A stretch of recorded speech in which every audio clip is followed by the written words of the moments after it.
Chào mừng các bạn đã quay trở lại với OneGate News. Chúng ta đã cùng trải qua 6 số phát sóng rồi đúng không nào? OneGate hy vọng ở mỗi số phát sóng, OneGate có thể đem đến cho các bạn những cập nhật thông tin hữu ích và thú vị. Bây giờ, cùng nhau bắt đầu với số phát sóng hôm nay nhé!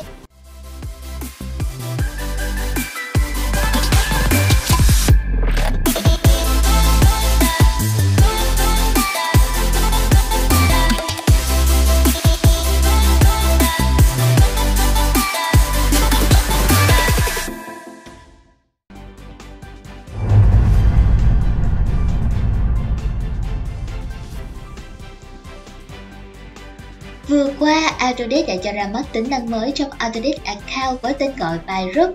Như vậy, trong tab User Management sẽ có thêm tùy chọn mới là By Group và hai tùy chọn cũ là By User và By Product, áp dụng đối với những tài khoản quản lý Legend Autodesk theo dạng thuê bao.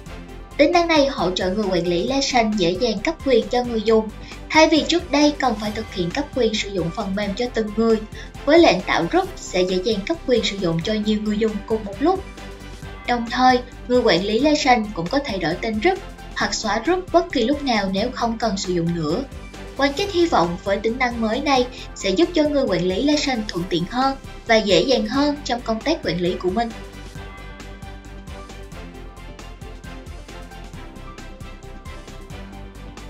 Vào ngày 14 tháng 9 vừa qua, tại San Francisco, Autodesk và công ty tư vấn quản lý FMI Corporation đã công bố kết quả của một cuộc nghiên cứu với tên gọi Khai thác lợi thế dữ liệu trong xây dựng.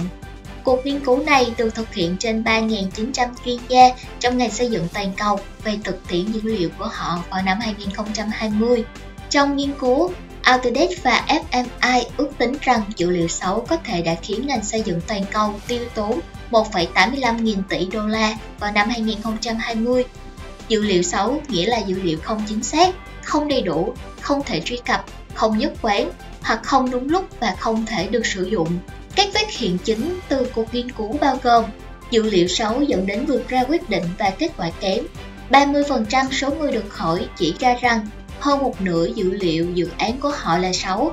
Các quyết định được đưa ra bằng cách sử dụng dữ liệu xấu được ước tính đã tiêu tốn 88,69 tỷ đô la, chiếm 14% tổng số công việc làm lại được thực hiện vào năm 2020. Các chiến lược dữ liệu có chủ đích hỗ trợ việc ra quyết định nhất quán hơn. 12% những người được hỏi cho biết rằng họ luôn kết hợp dữ liệu dự án vào quá trình ra quyết định của mình. Kỹ năng quản lý và phân tích dữ liệu được coi là rất quan trọng đối với sự thành công. Khi được hỏi kỹ năng phân tích và quản lý dự án nào sẽ rất quan trọng đối với tương lai trong ngành xây dựng, những người được hỏi đã đưa ra 5 kỹ năng sau đây. Tối ưu hóa quy trình làm việc 57%, chiến lược quản lý dữ liệu 51%, phân tích dữ liệu 47%, trực quan hóa dữ liệu 40% và bảo mật dữ liệu 39%. Cuộc nghiên cứu này cho thấy điều quan trọng là phải cộng tác với các nhà cung cấp và xác định cách sử dụng tốt nhất dữ liệu đã và đang được thu thập. Hãy liên hệ với OneGate để chúng tôi có thể tư vấn đến bạn về vấn đề quản lý dữ liệu dự án của bạn một cách hiệu quả và tối ưu nhất nhé.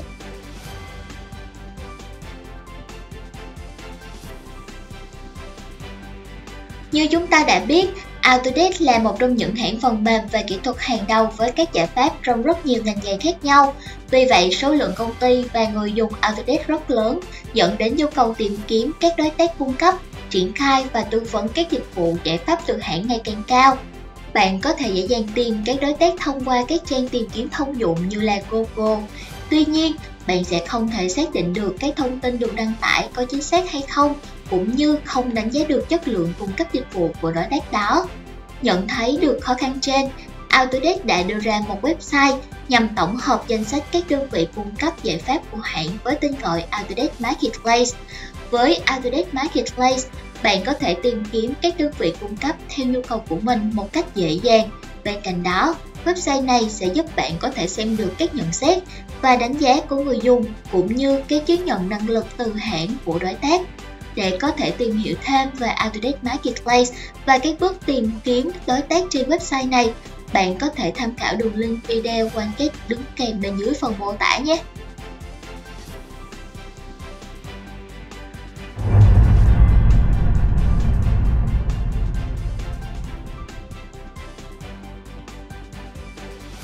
Được ra mắt vào đầu năm 2021, Autodesk Build tiếp tục chứng tỏ hiệu quả như là một giải pháp quản lý dự án, chi phí và hiện trường đáng tin cậy thuộc nền tảng Autodesk Construction Cloud của Autodesk.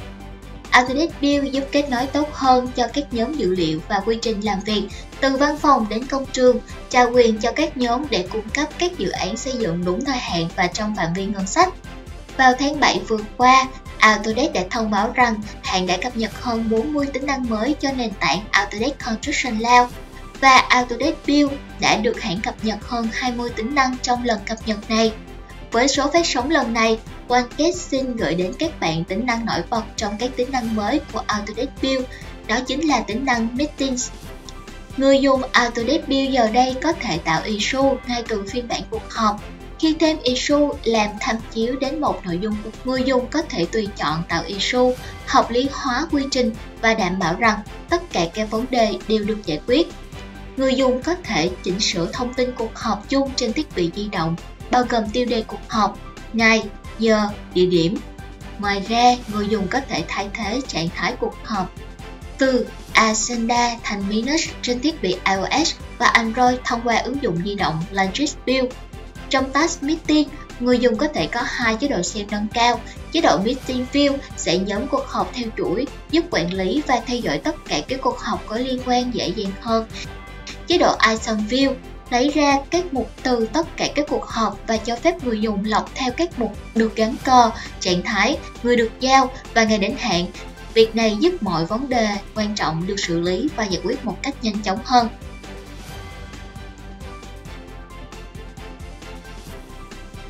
Autodesk cho phép người dùng có thể khai thác nhiều hơn từ các sản phẩm mà khách hàng đang sở hữu. Rất nhiều dịch vụ cloud mạnh mẽ được Autodesk cung cấp cho người dùng.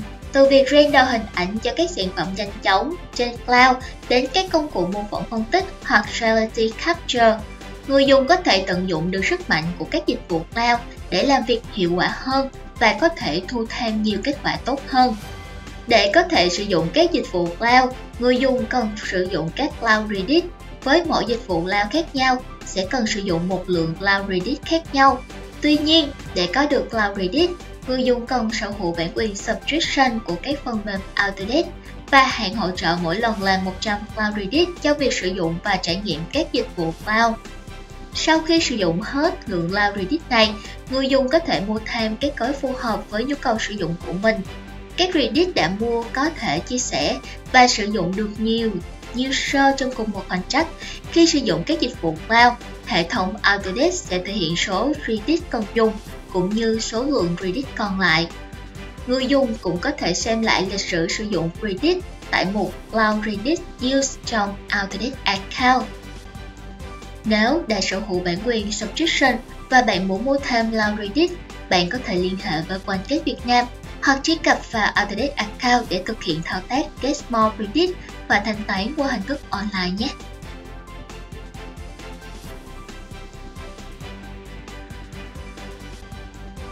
Khuôn ép nhựa là một trong những lựa chọn hàng đầu để giúp các nhà sản xuất có thể tạo được sản phẩm với số lượng nhanh chóng. Tuy nhiên, để có thể đảm bảo được chất lượng của sản phẩm, giảm thiểu các lỗi trong quá trình sản xuất cũng như tiết kiệm chi phí và nguyên liệu, thông thường quá trình phân tích dòng chảy nhựa sẽ được thực hiện trước khi tiến hành thiết kế các bộ khuôn ép nhựa. Với Autodesk Mockflow sẽ hỗ trợ khắc phục các lỗi của sản phẩm trong quá trình phun ép và ép nén sản phẩm nhựa. Mockflow giúp làm giảm sản phẩm bị lỗi khi ép thông qua việc mô phỏng phân tích dòng chảy của nhựa trong khuôn. Việc mô phỏng phân tích dòng chảy của nhựa trong khuôn cũng sẽ hỗ trợ các bạn trong việc tối ưu hóa thiết kế các sản phẩm nhựa, thiết kế khuôn và quá trình phun ép nhựa. Hiện tại, Autodesk Mockflow đang có hai phiên bản khác nhau, đó là Mockflow Advisor và Mockflow Insight, với các tính năng phục vụ cho các dạng ép nhựa khác nhau. Để có thể tìm hiểu thêm về các tính năng của Mockflow, bạn có thể tham khảo bài viết và video được OneCast đính kèm bên dưới phần mô tả, hoặc liên hệ ngay đến OneCast để chúng tôi có thể hỗ trợ bạn kịp thời nhé.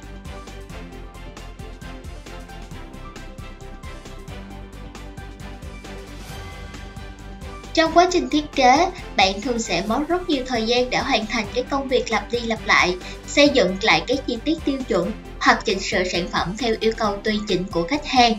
Chính vì vậy, sử dụng các công cụ tự động hóa trong Inventor như Algosys, VBA, API, Add-in sẽ giúp bạn giảm thiểu được thời gian thực hiện các thao tác trên. Ví dụ điển hình như bạn phải thực hiện công việc lặp đi lặp lại theo quy tắc, bạn hoàn toàn có thể sử dụng module Algosys của Inventor để tối ưu hóa việc này. Bạn sẽ tạo ra các rule để ràng buộc thiết kế, điều khiển stress feature, thay đổi hình học một cách tự động và tuân theo điều kiện mà bạn đã đặt ra cho mỗi rule. Ví dụ khác như việc tùy chỉnh kích thước sản phẩm cho khách hàng một cách nhanh chóng. Thay vì chỉnh sửa thông thường, bạn có thể tạo form Algosys cho các thông số cần sửa và sau khi tạo xong, bạn hoặc bất kỳ ai không rõ thiết kế của bạn cũng có thể dễ dàng chỉnh sửa thiết kế một cách nhanh chóng.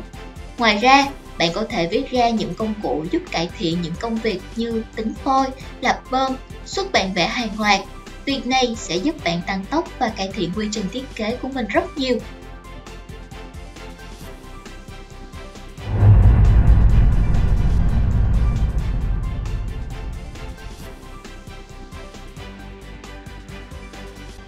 MCK Performance là công ty chuyên thiết kế, sản xuất các bộ phận đặc biệt cho dòng xe mô tô Harley Davidson.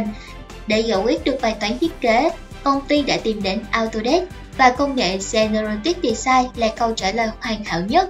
Ban đầu, họ cho rằng công nghệ Generative Design chỉ được giới hạn với phương pháp in 3D kim loại. Sau đó, họ đã rất ngạc nhiên khi biết được Generative Design có thể còn đưa ra kết quả phù hợp với gia công phay 2.5 trục và 3 trục. Thông thường có thể cần đến 1 đến 2 ngày để hoàn thành, nhưng với Generative Design đã giúp MCK đẩy nhanh thời gian cho quá trình này trong nền tảng Fusion 360. Sau khoảng thời gian hợp tác với Autodesk, MCK đã sử dụng công nghệ Generative Design để tạo ra một bộ giảng ba cho xe đạp kéo. Đây là một bộ phận phụ thuộc để kết nối thân lái và giảm sóc. Vì vậy, nó là chi tiết khá lớn và cồng kềnh cho việc tối ưu hóa trọng lượng. Kết quả đưa ra không chỉ hề nhẹ mà còn mạnh mẽ và phù hợp hoàn toàn có thể gia công với máy CNC 2.5 trục. Ông Butterworth, người thiết kế và đồng sở hữu MCK Performance chia sẻ thêm, sản xuất các bộ phận cao cấp cho dòng xe Harley Davidson và các khách hàng luôn mong muốn có thể giảm được khối lượng của xe nhất có thể. Vì vậy, MCK cần phải thiết kế được các bộ phận nhẹ nhất nhưng vẫn đảm bảo được độ bền và tính thẩm mỹ của chi tiết. Và thành công lớn nhất của MCK khi ứng dụng công nghệ Generative Design đã giúp cho chi tiết giảng ba giảm được 23% khối lượng.